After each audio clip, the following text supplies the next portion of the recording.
podcast is part of the Sports Social Podcast Network. I'm Gary Birtles, one of the old gits from a long time ago.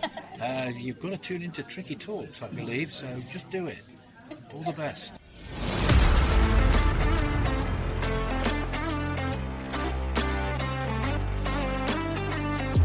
Robertson, the first time we've seen them attack them, and there's Francis! Well, that's what I wanted to see Robertson do. And still Robertson, getting his shot in, and a goal! Robertson!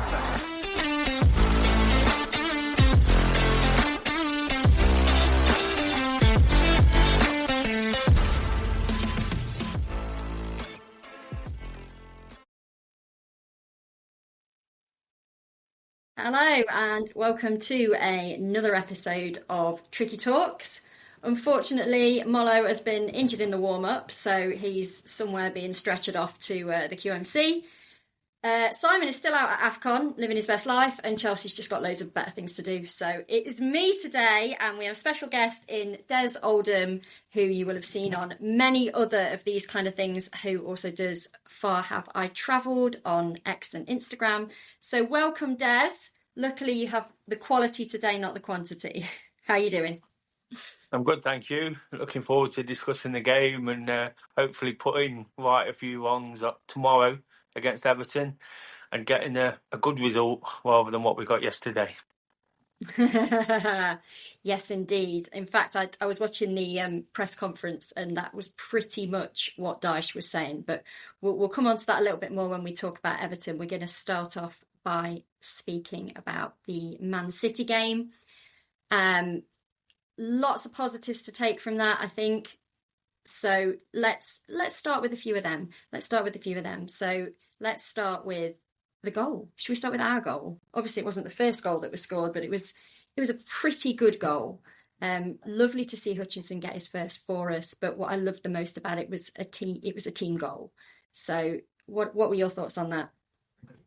Yeah, I thought it was a really good passage of play. I thought throughout Forest played well in spells. You know, they had to soak up what City do and keep the ball and pass it around and create opportunities. But when we did get the ball, we was able to break on them at times. Jesus did a brilliant job holding the ball up, as he seems to be a master of that art. You know, he's absolutely fantastic at sort of turning with the ball on his chest and creating an opportunity out of it. But then it was good to see him doing something slightly different as well, where he was getting in the channels. There was, of course, the one where we believe Diaz should have got the second booking, similar to the run he made for the goal, and then for him to be able to pick out Hutchinson, it just shown that little bit of quality that we show quite often, but right now we're inconsistent in showing as often as we need to. And when we do show it, we need to be as clinical as we were against Manchester City and get those all important goals which are going to get us results and big wins. Yeah, I think that was my overriding feeling coming out of the City ground. You couldn't be disappointed in the performance. I think there were loads of positives. Disappointed in the ref, which again we'll get on to. But I felt like if we can play at that level against the vast majority of teams, that's gonna bring us 3 points. And yet inconsistency has very much been our thing. You know, we've sat there and watched the last game against Everton, Wolves even to an extent, even though we got the win, Fulham, and they're playing down as opposed to playing up. And yet you come across Man City, we put in a great performance. We were unlucky not to get anything from that game. And you just kind of want to copy and paste the performance and play it against Everton tomorrow. But I don't know if that's what's going to happen. As a fan, you just wonder what Forest team are going to turn up. Absolutely. You've seen firsthand some of my frustrations, particularly in the European games, where when we are better than the opposition and quite clearly better than the opposition, it's not an arrogance thing. It's not sort of expecting us to go out and roll teams over, but where we are actually on the pitch showing for the first 15, 20 minutes of games that we are better. We did well against Fulham first 15, 20 minutes. You know, with the press was high and we pushed them right back and they couldn't keep hold of us. We're just not showing that clinical edge or that sometimes I believe it's a little bit of willing desire to go and grab the game by the scruff of the neck. Against Manchester City, of course, everybody's desperate to impress. You know, the so-called best team in my mind was out on Saturday from the players that were available. So there's players there in possession of the shirt, and that's when we've got a big game, we really sort of take it to the opposition. We've seen it in the Liverpool game, of course, the Man United game, we played well, big name opposition, and then it comes to games like Fulham and Everton and the European games, like I mentioned, where we've got real opportunities to see teams off. Wolves again, I thought we was fantastic for the first 20 minutes, but it almost became too easy, and a little bit of application just slipped away, and I think that's just a bit a sign of the position we're in the sense that a little, if we don't go in front, if we don't get that lead, we almost panic. Whereas in the bigger games, it's almost a no-lose situation. So I think they persevere and they battle and do all the things that they know they need to do in those games. Whereas in the other ones, it's almost like the panic sets in, and it's like, if we don't win this one, it's going to be a disaster. And I've said it on my own sort of vlogs in recent weeks. It always feels like we're only 2 games from a crisis. But on the other hand, it always feels like we're only 2 games from exploding into a fantastic season. I keep talking about chasing that mid pack down rather than looking over our shoulder at who's behind us. And if we could just get 2 or 3 wins in 3 or 4 games, you know, it really latches onto that and stop us thinking about it. And then potentially we get excited again for everything else. And confidence starts to build. What City should do, that performance should give them confidence. If they apply themselves properly against Everton, they can go out and put on a real good performance and beat a team that's there for the taking. Yes, they beat us 3-0 a couple of weeks ago, but I still think that they're one of those teams like Fulham, you know, like Wolves before that away, that where we can go and get results against these, because man for man, we're better. If you look at the positions across most positions, to be honest, we're generally better as individuals. It's just linking it together as a team with confidence and with that absolute 100% willing desire to take the points or the win or whatever they need on the day. So you mentioned that it was nice to see Jesus doing something a little bit different, which it absolutely was, and I don't fall out with that at all. But would it not be nice to see Jesus banging in some goals? Is this not, you know, what he's there for? And he does seem to be lacking that a little bit. You know, I hear a lot of positives about him, and in a lot of ways I feel quite positive about him as a player and as a prospect. But at the moment, the stats would say different. And obviously we had the news that Chris Wood is not imminently returning. We've also had the news that Callum Mwendo is being linked to, well, here, there and everywhere, but I think primarily, is it Frankfurt? Have I got that right? Yeah. It's January. The transfer window is going to open. Do you sign a prolific goal scorer in the January transfer window? Probably not. So what can we be looking at in terms of what do we need Jesus to do? What do we need other players to do? You know, how can we sort of fix this not scoring goals thing that we seem to have going on? I hear this quite a lot about Jesus, and you look at him, and this hold-up player is fantastic, and he's bringing players into the game. I think you give him a chance in the right areas, and he'll score goals. He's been a little bit unlucky as well. So his record, obviously, the Wolves goal where he could have had one before, he actually got one. You know, 1 or 2 others that were ruled out, sort of conspicuously, the Liverpool one. So there is goals in there. And again, I try not to get too hung up on stats. I'm always arguing that stats mean nothing. But it's one of those. I think the problem with his goal scoring record in the league is Forest don't create good enough opportunities for him to put away. I don't necessarily think at this stage there's a problem with his finishing. I think it comes back down to this application thing and this drive and determination. You saw in the Manchester City game, he had chances. You know, he didn't stick them away, as you're saying, but he did have chances, and it's getting that little bit higher up the pitch. He's having to drop off a lot. He's not going to score from halfway inside the opposition's half. So yeah, that build-up play, that link-up, that work he does on his chest and bringing others in, that's not going to get him his goals.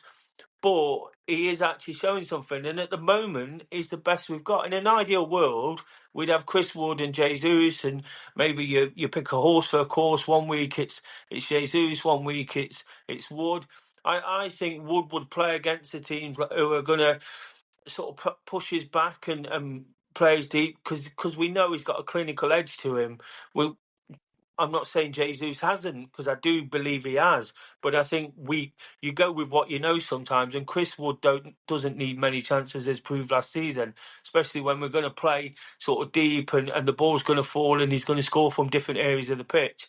Jesus as a finisher is more of a 6-yard box penalty area player. So if we're going to dominate, and you've seen it in Europe, against Seville when we were against Betis in Seville when we were fantastic, and other games he's had a lot of opportunities, and he scored goals. He scored 4 goals in Europe, which shows when you do give him the opportunity, and he's got opportunities because of the opposition we're playing. To be honest, they're not at the same level as we're playing week in week out in the Premier League. But again, I think that's what it boils down to: is we're not functioning as we were or to our maximum potential in the Premier League. We're starting games well. We're looking like we're going to score. He's looking like he's going to score. He looked like he was going to score against Wolves, and then all of a sudden, we're dropping back, we're retreating as a team, and he's coming back with them. And I noticed against Manchester City, well, I've noticed since Sean Dyche came in, that Morgan Gibbs-White often plays right up with him, or right up with the striker or whoever's on the pitch, which I like to see, because I've always said I want Morgan Gibbs-White further up. And you notice when we do that, he did it against Man United, we create lots of opportunities and we have a really good game. When Gibbs-White has to drop into the midfield to really sort of stiffen that up and to get some control of the game, we lose some of that link-up play, and that's where Jesus, for all his good play, becomes a little bit isolated on his own up front and starts retreating himself. And that's what I think it boils down to. It's just the form in the league which is not really giving him that opportunity. We all know it goes without saying that the owner, the club, the fans want a more attacking outlook on what we're doing, but the form's just not been there this season to allow that to happen. Players haven't quite played at the level right from the back to the front, and I just think Jesus has been one of the shining lights where we've got a real player in there. We just need to, I think, some of the others. So yes, when he gets the chances, he's got to put them away. I won't completely escape him of any criticism, because there's one or two where you feel he should have put them away. But I think it's more about the pace of the game and the energy put into it, which is restricting him at times, because, like against City, he was stuck up there at times, and he was the outlet. And as soon as he started making runs, he offered a completely different dimension to his game, and it brought Gibbs-White into the game. He played 1 or 2 passes in for him, and I thought they were fantastic. And as Gibbs-White always does, he creates a partnership with whoever he's up there with. For whatever criticism he gets, he makes it happen quickly. And I'd like to see more of Gibbs-White closer to Jesus, and I think you get more from both of them. Well, it's certainly looking like we're going to be sticking with Jesus, because, as I said, Calaboendo's linked away. There's also been talks that Taiwo is linked away, even though he has started coming on as a sub, and Wood's on the sidelines. I mean, surely all of those things can't happen. At least one of them's got to stay, right? I can't see Taiwo leaving. We know. I think the thing is with Taiwo is, and I'm of the same mindset. I think Sean Dyche, again, it boils down to what I said about Chris Wood and his finishing. You know what you're going to get. It's proven experience, even though it might not be the best sometimes. It might not be the finished article. If Taiwo comes off the bench as opposed to Callum Awende, there's been a lot of conversation about this in the last couple of days on social media.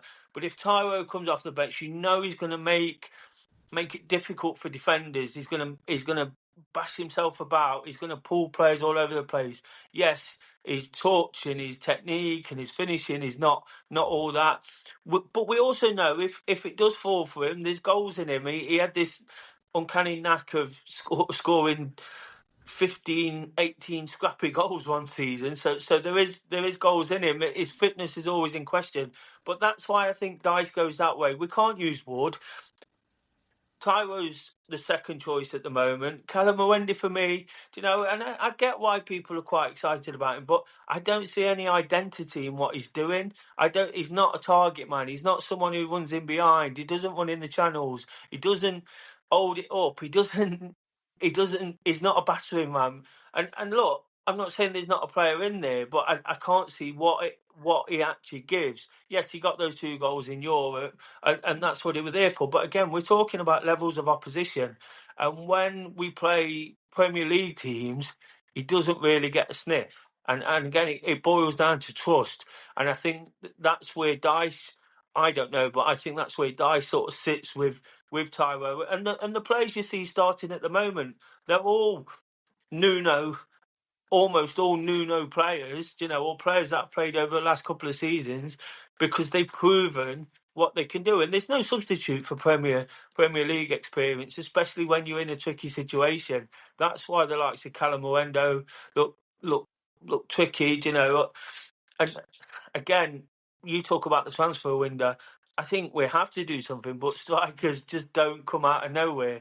We got Wood in the transfer window, and it worked out an absolute dream in the end, but it didn't work out for the first part of the season. He was there, the end of the first season, and midway through the next season. So it's a really tough market, and everybody's looking for a striker. But I just think as long as we keep Jesus, hopefully get Wood sort of back on track. That's the tricky one at the moment, which I'm sure we'll come on to. But it does look like Tyro's second choice, and that's a little bit like, that's not really where we wanted to be right now. We wanted to be progressing on from that a little bit. No disrespect to Tyro, he's done a fantastic job to get us from relegation team to almost taking that next step. But now we need to take that next step again and fight on different fronts. His fitness is never going to stand up to the rigours of 60, 65 games a season, whatever it's going to take. So yeah, it's a really tricky situation with the strikers, but I guess it's needs must, and at the moment he's playing Jesus. It would be really, really ideal, as I mentioned before, to have Wood and Jesus and choosing one, and then perhaps one coming on after 60, and then in another game it being different, but that's not where we're at the moment. And as Dice said himself, that's what managers have to deal with. That's what they paid for. Yeah, I completely agree. I'm still dreaming of the day when we get to see Chris Wood on the end of a Amari Hutchinson cross into the box, but looks like I'm going to have to keep dreaming a little bit longer if Instagram is to be believed. Okay, well, before we move on from Man City, I think we're going to have to spend a little bit of time talking about Rob Jones. There's been a lot.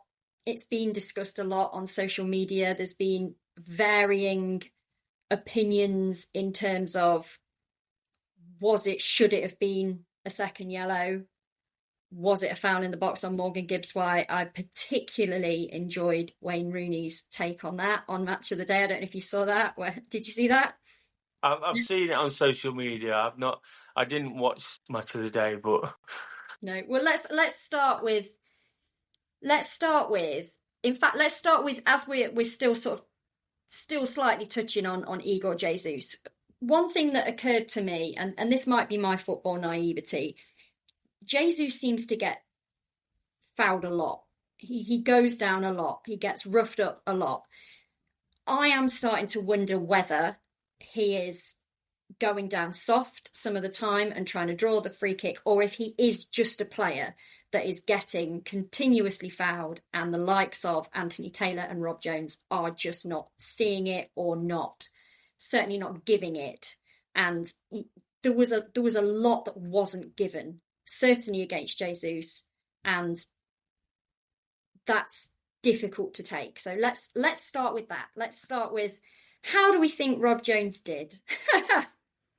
Well, I actually sat in the Brian Clough lower, not many rows from the front, so I had a completely different perspective, which, for the purpose of this conversation, was a really good one, rather than the back row of the Bridgeford stand. So obviously, sometimes I'm guessing at free kicks from up there, but I saw a lot of the work that Jesus did, and not that I've not seen it before, but it just gave me a different sort of perspective and angle on it.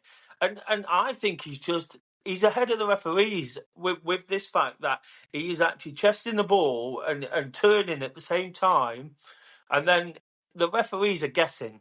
They're just guessing. They haven't got a clue what he's done. I saw it with Anthony Taylor, and now I've seen it with Rob Jones.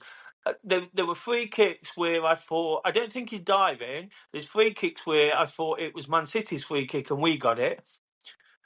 There were free kicks where we got it and vice versa. You know what I mean? And I just thought, the referees are guessing now because they're not used to this type of player. This type of player had been a dying art in the Premier League over the last 10, 15 years. But now, with all the so-called dark arts that they keep saying are returning, the long throws and pumping balls into the box and playing balls long and this kind of thing, which all of a sudden has become fashionable again, Jesus is the master at this. Do you know, I think someone like Pep would love what he does. You know, even though he's the guy who loves the beautiful game and all the passing and this kind of thing, he would love somebody to offer that dimension. And I just think, in terms of him and referees, is a step ahead. They're getting them all wrong because they're not quick enough to see what's happening. And I think they really need to take a look at him. Rob Jones is just a disgrace, full stop. I do my post-match review, and I really, really try not to go after referees. I really try not to mention him. I didn't even mention him on Saturday until later on Twitter, and then I had plenty to say. But Rob Jones is just the worst of the worst. We've seen it before. He seems. Look, I don't want to. I don't like the getting the violin out for Forest, but he sent Bolly off. He sent Morgan Gibbs White off. He's too quick to make a decision, and then he's too arrogant to take it back. And that's what it boils down to. The Bolly one in Nuno's first game. If you just pause for a second, processed everything that had gone off, he wouldn't have done it. He'd have seen he'd got the ball, but his whistle's gone, his card's in his hand. And there was something really similar on Saturday with Elliot Anderson. They'd been fouling. Their guy had just fouled, Diaz had just fouled Jesus, which should have been a second yellow, and he was never going to give it. And then a few minutes later, Anderson did something where he cut across somebody. The yellow card was in his hand before he'd even sort of stopped. And again, it was just the yellow card were there like that, and he's not even thought about it. So we know he don't want to send that man off because it probably ruins the game for City, whether it should be or shouldn't be. But then, because he's not giving himself time to think, he's not related to the last incident, which was very similar, if you see what I mean. And he's just too quick to draw on his decision or his cards. Whereas for City, it didn't seem like it was there. And I totally agree with Sean Dyche. I keep talking about conscious bias for the big teams and how it's been. It's always been that way for years. But it's not conscious bias. They've got video assistants now to help them, and they're still getting it wrong all the time. They're abusing the system. They're still making it. There should be no grey areas in anything they do, because it's clear for us all to see. And my big frustration with referees is, I watch stuff on telly, and I watch a lot of football when I go to a lot of games, and I'll make my decision instantly. And generally, that's the decision that gets made, but it takes 5 minutes. It takes 5 or 6 minutes, and you think, or you can see it, and they're too stubborn to change it. Yet all the people are coming out afterwards saying that was a foul or that was a foul, like the Gibbs White one. He's rugby tackled him to the ground. This thing Rooney said about hooking his leg round the back of him is absolute nonsense. I don't know which player defending will be looking to hook his leg around the back of someone and fall over. It just doesn't make any sense whatsoever. And he's rugby tackled him. He's took him down, and it's in front of the goalkeeper. And look, 5 years ago, that would have been a soft one. And I'd have been probably arguing if it was against us. But the way it is today, and with VAR, and what they do when things like that happen in front of goalkeepers, they rule these things out, and that's the way it should be. Look, I think too many goals get ruled out for stuff like that because VAR was there to make the right decision. But what it actually does is stop a lot more goals and excitement than it should do. So there's a frustration. But when it comes to implementing it, Rob Jones is by far the worst. You know, he seems to have a chip on his shoulder. Once he's made a decision, he's not going to change. You saw that little clip probably. I've seen it on social media where he's shaking hands with Pep at the end, and he's like a little child. You know, Yeah. in awe of Pep. And it just looks embarrassing. It just looks absolutely shocking. Sorry, my eyes have just glanced away because Forest have applied for the information from the PGML. It's breaking news on Sky. Have they? I'm wondering if my phone just beeped, and I'm wondering if that's what it's saying. It might be. Yeah. Okay. So again, you can see how frustrated they are. And look, in the past, I've been a little bit sort of unsympathetic towards Forest and towards Marinakis. You know, quite often the toys have come out the pram when I felt like we were getting like other clubs who always moan when they don't get decisions.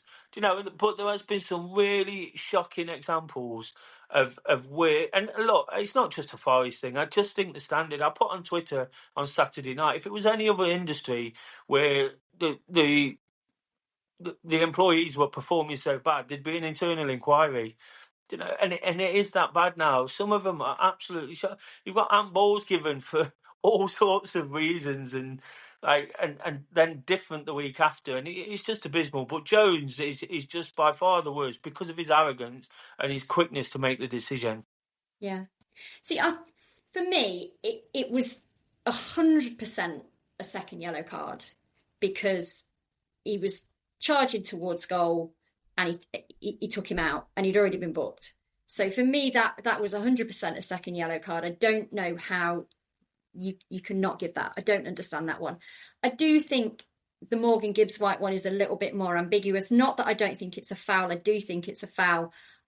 I just question whether or not it would have taking Morgan Gibbs White out really would have made a difference in terms of the goal being scored. I can't see him getting to that ball. But what I think the thing that I find the most frustrating about it, and is in essence what Dyche alluded to in his press conference, is what you can say with almost certainty is if it was the other way round and we'd scored that goal and that foul had been committed, or that not foul, depending on, had been committed on a City player, then the goal, it wouldn't have stood. We wouldn't have had it. And I guess you can't prove that because that's not the actual scenario that happened, but you can look back at lots of similar events and see that as your evidence, if you like. And I think that's the thing that I find difficult about it. But then I also, having been to Man City, Arsenal, I wouldn't be one of their fans for all the tea in China. I'd much rather take the hits and be the rebel city. And because the level of complacency that there is in that fan base, and that possibly does impact on the way that they're seen, just is not appealing to me. No, not at all. But just on the referees and the linesmen as well. Do you know, they're too quick to, like, there's a rule where if you're offside, you don't flag it up till the end. You know, you let the play go on, and then if nothing comes of it. Just before Man City were allowed one to play, Jesus went through and the flag goes up. What that does, they'll say, oh, there's nothing in that. But when City went through, it played on and it eventually went for a corner. So what that does, it breaks the momentum of what Forest are doing. Because if Forest had then gone on and won a corner, they'd have forgotten all about the offside like they did for Manchester City. But they're so quick to put it up and stop the play. And what that does, it shifts the momentum back to the other side. It's a turnover. That's what the game's all about. It's all about turning the ball over, winning it back, and going at the other goal. And they're the things that really frustrate me. That's not that might be a subconscious bias. It might be an outright bias, but you can't pull Jesus up because he's fractionally offside and questionably offside, and then let City go all the way through and get a corner, which then it wasn't the goal. So I'm not blaming that situation, but they could potentially score from that. even though it could have been offside. You either stick the flag up every time for each side, or you let everything go. And I've seen this over the last couple of years. And Liverpool and Man City and Arsenal and Man United, they get away with this far more than other teams. And then, because it probably is offside in the end, everyone goes, well, he was offside anyway, so deal with it because you're the small little clubs. And that's the frustrating bit about referees and how they do it and how unfair it can be. Keeps the big clubs big and the small clubs small. Yeah. Yeah. Okay, right. However, all that being said, I do take some positives from the Man City game. I did enjoy it. I liked that in general, I think we went toe to toe with them and we did all right. So let's leave that one there and let's have a little look forward to Everton tomorrow and potentially righting a wrong from a few weeks ago. So I'm going to do my Simon bit now. So this is, if Simon were here, he would tell you that Everton currently sit 11th in the Premier League on 25 points, in contrast to our 17th on 18 points. So in the last 5 meetings, Everton have won 4. We have won 1. There've been some quite controversial ones. The one back in April 2024 was the one where we were also talking a lot about referees and where Forrest put out that bizarre tweet about just this very thing. But I think the biggest thing to say is, even though our performance was poor against them when we met them a few weeks ago, they are in a different state now. You know, they've got Ndai out at AFCON, they've got Dewsbury Hall injured, they've got Gay out at AFCON, Braithwaite and Coleman injured, Grealish was apparently out with a virus, so their bench, and I've written this down, had 6 outfield players on the bench, 4 of whom were yet to make a Premier League debut. So we are looking at a potentially depleted team. We are looking at them coming to our place as opposed to us going to theirs. You would say, despite their advantage in the last game and despite their, the head-to-head, the more recent head-to-heads, we should be reasonably confident going into this game. I want to be reasonably confident going into this game because all of those things go in our favour, and I genuinely think we are a better side than Everton. I do. It's the will we. Will we turn up and what performance will we see? So what are you expecting? What are you expecting tomorrow night, Des? Well, hopefully, I'd like to be expecting what we saw on Saturday, a good game of football. You know, it was a really good game of football when you strip it back to the bare bones. You know, one way we compete and give it a really good go. Up at their place, we were pathetic that day. We was as bad could be. But I took a lot of flack from their fans after that because I called them bang average, and I thought they were. And that wasn't actually a criticism on Everton; it was more of a criticism on Forest in the fact that I thought they didn't have to do very much to beat us on that day. I'm like yourself. I think at home, you know, after that big performance with the players we've got, with the settled nature of the side, as it seems to have just been over the last couple of weeks, not everybody's banging form, not everybody's firing. There's 1 or 2 issues, Jesus and the goals, Callum Hudson-Odoi tiring and flitting in and out of games and things like that. But we just seem a bit more settled than we were there. I felt we look. I love Sean Dyche and I've not questioned anything, but I felt when we went to Everton, we should have actually played Dominguez instead of Hutchinson, and that wouldn't have been a popular decision at the time. That would have been because Hutchinson had just had that good game against Brighton and he'd come off the bench and done really well, and there was a clamour for him to start, but I'd have actually stuck him on the bench because I felt Grealish and Dewsbury Hall up against Savona was always going to be a long afternoon for him, and after 20 seconds, you know, it was exactly that. What he needed, perhaps, and what we needed in a place like that where we'd never been, and we know it's quite hostile at the moment, and they get behind the side. We needed just to settle into that game, and I think. Look, I always want Forest to play off the front foot and go and win games, but I just felt if you look at it, and it's easy in hindsight, I know, but giving away that free kick so early just changed the game. And when we did try and fight back into it, then we were caught a bit chasing it, even though we weren't playing particularly well. We weren't banging the door down, but we were trying, and then we got caught with that second goal. Yeah. Which effectively killed the game. I think when you play a team like Everton, and the reason I mentioned that about Dominguez and cover in certain positions and helping the young lad at fullback is because when you play against Everton, it's always important to score the first goal. Teams like that, Fulham, it feels like if you get a goal, you're in prime position to go on and win the game. And sometimes when they get the goal, their quality starts shining through, and it shows some of the fragility of Forest at the moment. This is what we've been talking about through this show is how when we're good, we're good, and when we're bad, we're bad. So Forest are back in that position. We were there under Cooper that first season. If we get the first goal, it's so important. When we won a lot, it used to be 1-0, or 2-0.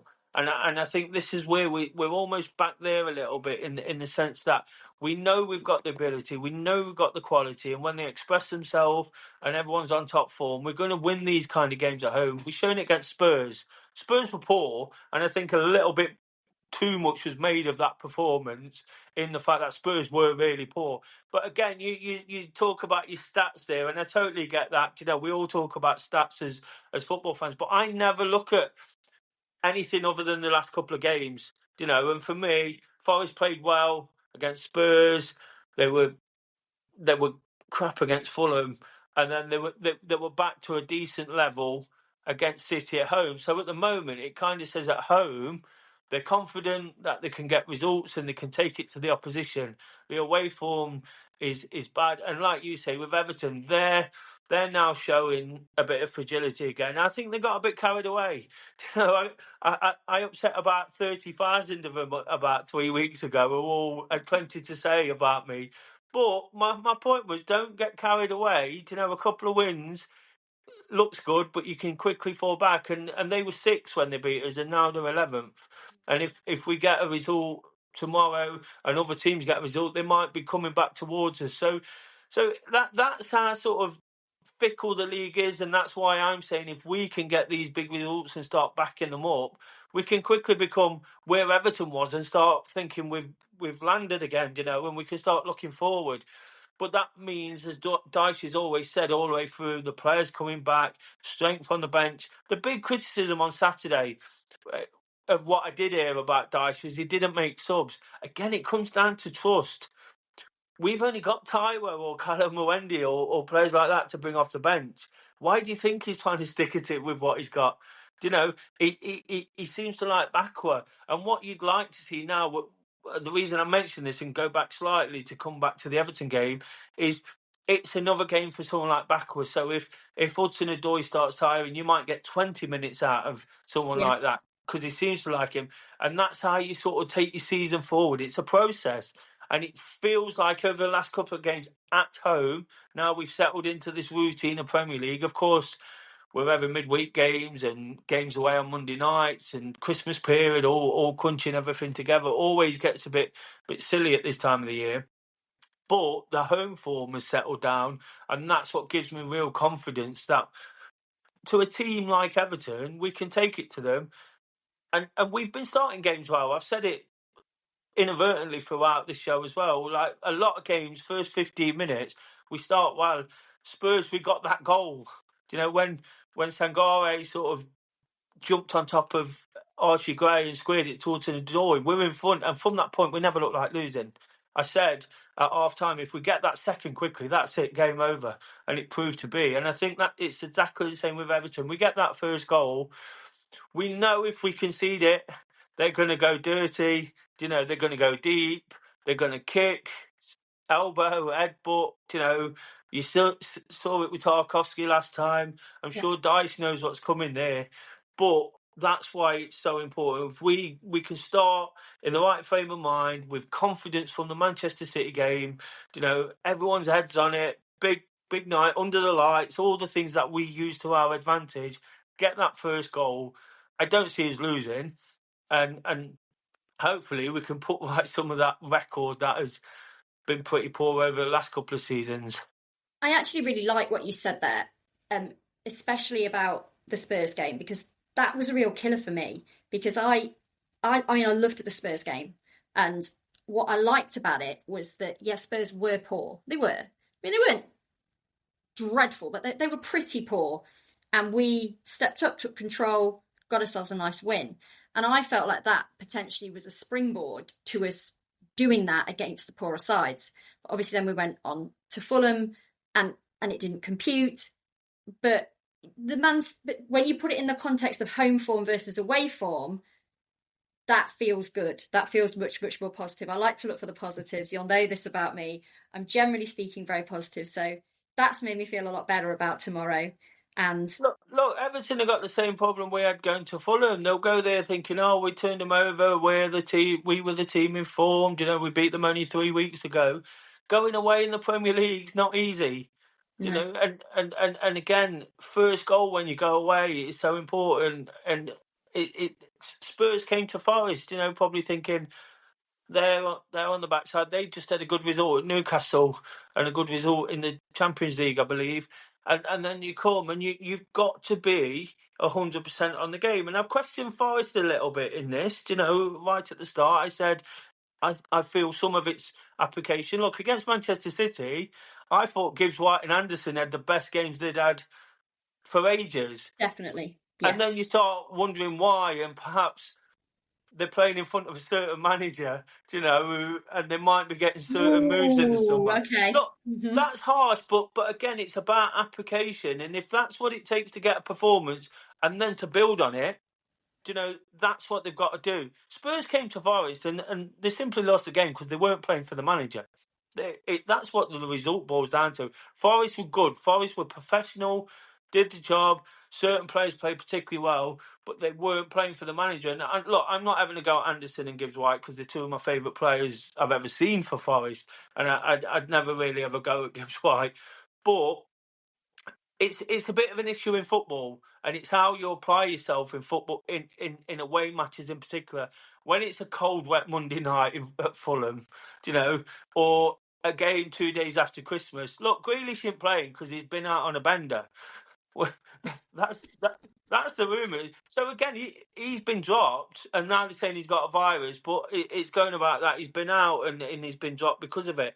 And again, that all boils down to application. And if your team's not applying itself, and you've got examples like that in the team, you're not going to get the results. So I just think Forest have got a real opportunity here. Like you say, Everton, they've not got much to call on themselves. We just have to really grab the game by the scruff of the neck. It's always a full house. It's going to be a night match. A lot more anticipation and expectation. The crowd could do their bit as well. We could do our bit as the crowd and get behind them. And I noticed on Saturday, being low down, a lot of the players waving their arms when the crowd did get up. We know how much they appreciate it when it happens. So as long as we all do a bit and apply ourselves, I think we've definitely got 3 points in sight if we do it properly. So Douglas Luiz or Dominguez, what do you think to start? A game against Everton, I go with Douglas Luiz. Okay. I thought Dominguez was a good choice against Manchester City, and then bringing Gibbs White back. Obviously, you're going to have to play some of that containing game, and sucking it up and fighting and battling. And Dominguez is a great player to have, running around, trying to lay one on somebody, that kind of thing. But against Everton, I don't think the midfield's too hard, so to speak, or too technical. It is good. Don't get me wrong. I rate Garner. Of course, we know a lot about Garner. And they've got. I'm trying to think who else plays in there at the moment. They've got some good players, but I don't think they're the best players in the world. So I think sort of if we can get Louise firing in this team, we've got a hell of a team. Yeah. I just love to think we could get Louise, Anderson and Gibbs White firing at the same time. And if we've got that, lots of teams would struggle Yeah. because this is a player that Aston Villa couldn't afford to keep. They didn't sell him. The guy saw Juventus as a bigger move. So and then we end up getting him back. Of course, there's these issues around injuries and fatigue and things like this, and we're not sure quite what we're dealing with. But if we could get all them on the pitch in these kind of games and dominate the possession, because for as well as Sangare's done, not always been his biggest fan, but I've said lots of positives about him recently. Louise is a different level. He's a different level to most. But it's a control thing, and again, it's about dominating the game. You've got Louise in that team, and you go 1-0 up. Everything I've said just heightens even more because we've got that full control in the midfield. You've got a player.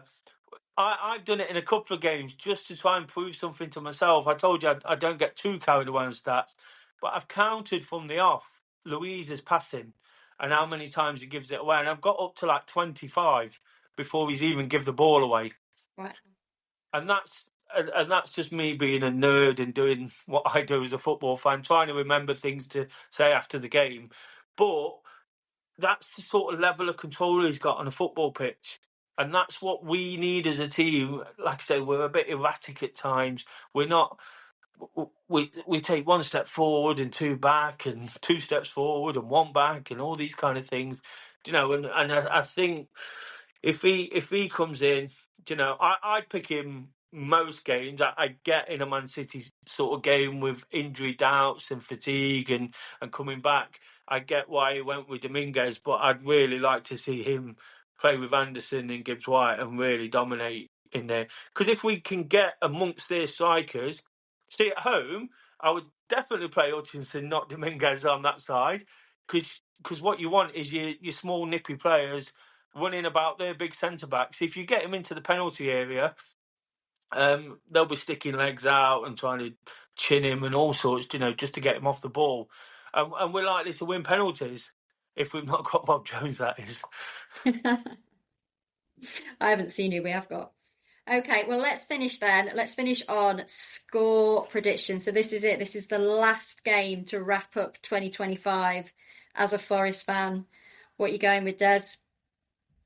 I don't want to be one of them bores who say, I don't do score predictions. I try not to do too much because for 2 seasons, all I ever said was 1-0 to Forest, because it seemed to be the scoreline.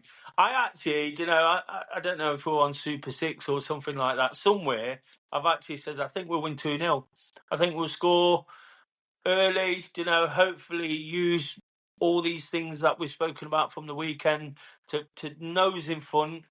Then at some point, they'll still play a tough, sort of slow build-up, long ball type of game, but we'll swallow all that up. I thought Milenkovic and Murillo was excellent against Ireland on Saturday. They had to put in a real shift. And they're going to come up with the same kind of sort of, not the same player, but the same sort of physical battle with the balls going long and lots of headers and lots of blocks and things like that. And I think we might have to dig deep. And I think as the game wears on, hopefully we've got just enough quality to kill it off. So if we can get that early goal, my fear is if it does go on, we've seen it with teams like Everton, West Ham early in the season, they start growing into it when they've not been particularly great. And then all of a sudden, our confidence goes. When we start panicking because the crowd get a bit restless and players are on each other's case. So I just think that the goal in the first half an hour so important. And if we get that, I see us winning it 2-0. Okay, I'll take 2-0. My 10-year-old said that he wanted us to win 4-0 so that we won on aggregate for the season. I'll take that. But I would definitely take 2. I am optimistic that we will win. I would like to see another clean sheet for Big John in goal because I think he's doing all right. So I will go. I'm going to go 3-0. I'm going to go 3-0. We'll turn it round. We'll beat them 3-0 this time. Okay, right. Well, I'm going to wrap it up there, but thank you so much for joining me this afternoon, Des, and making sure that I wasn't here all on my own. I do hope that our next recording in 2026, the full team will be back, but we will hopefully have you on again before too long, Des. Any final thoughts? No, just thanks for having me on. Hopefully it's been okay, and hopefully we can finish the year like we started it. That's one thing that I keep seeing at the moment is how we finished last year and started the new year. And if we can get on any kind of run, we'll be okay. What happens is when we win, I start thinking we can win the Europa League again. And then when we lose, I think the Europa League's not important. So I just think if we can get into mid-table, we can then start perhaps not worrying too much about the league and players and things like that. If we've got that real good buffer, and then we have a really exciting season in Europe rather than a really exciting season in the Premier League, which I think ultimately, in hindsight, if we can win something, we'd all take it. But yeah, that's what I just hope we've gotten a little one now. We've got Everton, haven't we? And then, of course, we've got Villa, but then there's West Ham. So if we can get 6 out of that 9, you take it, and that'd take us a long way away from West Ham as well. Yeah. Well, I'm going to finish off just by saying that when I stood at, I think it was Wolves, the first game of 2025, I could never have imagined the end of that season and the places that we have been so far this year and the places we are still to go, seeing it and the far have I travelled in for you there, Des. So Happy New Year to all of our listeners. Thank you for listening, and we will see you very, very soon.